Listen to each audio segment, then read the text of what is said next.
Besides eating cereal with water, what is the most outrageous eating sin you have ever witnessed? Working at Murphy's Pub taught me that people have some seriously weird eating habits, but nothing prepared me for what I witnessed on a slow Tuesday evening in March. I'm Jessica Martinez, been waiting tables at Murphy's for about 2 years. It's one of those neighborhood places where you get to know the regulars pretty well, their usual orders, their quirks, their stories. Most of our customers are predictable. Jim always gets the fish and chips, Mary orders the Caesar salad with extra croutons, Bob drinks Guinness and complains about the weather. That Tuesday around 6 p.m., I was wiping down tables when the front door chimed. A couple walked in that I'd never seen before. Woman in her 50s with short gray hair, man about the same age wearing a Steelers jersey, normal-looking people. Nothing that would make you look twice. But Tommy Chen behind the bar immediately perked up when he saw them. "Oh no," he muttered under his breath, then called out, "Hey there, Margaret, Frank. Your usual table's ready." I watched Tommy disappear into the kitchen and come back carrying our large industrial-sized container of crushed red pepper flakes, the kind we usually keep behind the bar for refilling the small shakers on each table. He dumped the entire container into one of our pepper shakers until it was completely full, screwed the metal cap back on, and handed it to me. "Table 6, he said. "Make sure Margaret gets this right away. Don't wait for them to ask." I figured it was some kind of inside joke, or maybe the woman just really liked spicy food. I'd seen customers ask for extra hot sauce or pile on the jalapenos before. No big deal.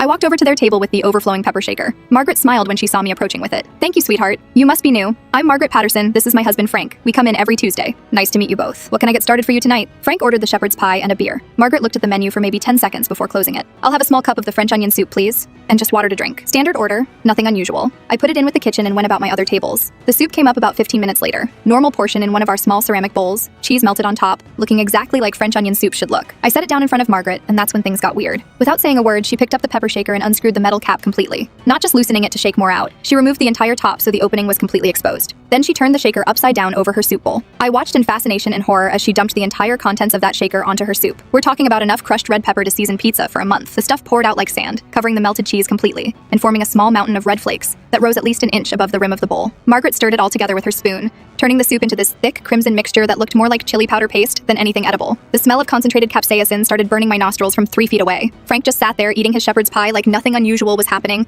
didn't even blink. Margaret took her first spoonful and smiled like she was tasting chocolate cake. No coughing, no watering eyes, no reaching for her water glass. She just methodically worked her way through this volcanic concoction like it was the most normal thing in the world. I checked on them a few times throughout the meal. Margaret never touched her water, never asked for bread or anything to cool her mouth down. Just steadily consumed what had to be the spiciest bowl of soup in human history while having a pleasant conversation with Frank about their grandson's baseball season. When I brought the check, the soup bowl was completely empty. Margaret had eaten every last drop of that pepper soup hybrid and looked perfectly comfortable. "Delicious as always," she told me, leaving a decent tip on the table. After they left, I asked Tommy about it. Turns out Margaret Patterson had been coming in every Tuesday for 3 years, always ordering the same thing, always requiring the full shaker of red pepper. The kitchen staff had started calling her the Dragon Lady, and new servers were always warned about her unusual dining preferences. Tommy estimated she consumed roughly a quarter cup of crushed red pepper with each bowl of soup, enough capsaicin to hospitalize most people. "Her taste buds must be completely destroyed," he said, refilling the pepper shaker for next week's visit. Margaret Patterson taught me that everyone's definition of edible is apparently very, very different.